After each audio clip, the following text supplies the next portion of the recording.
โขกยกกระท่อมปลูกหอมกระเทียมเป็นสาวมาต้องเตรียมรูหัดฟัดกระไทยไข่เป็ดไข่ไก่เขายังทอดในกระทะมีใจศรัทธาจุงกระทำสังฆทานถวายของหวานแตงไทยน้ำกะทิอย่าได้ขี้ทีนี่ก็เงินก็ทองขี้ทีนี่ก็เงินก็ทองเป็นเดือน12พาเธอลอยกระทงน้ำพริกปลาพงจิ้มพัดกะทินหาอยู่หากินพกกระทักกระเทินหาอยู่หากินพกกระทักกระเทินนี่ไปหายืมเงินเศรษฐีบางกระทนชื่อหน้าโดนเทวทากระทุมไปสาวเป็นหนุ่มต้องกระทำกะที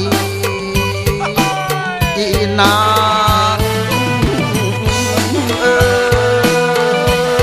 สงสัยหายใจทั้งเมืองเป็นสาวเป็นหนุ่มต้องกระทำกะที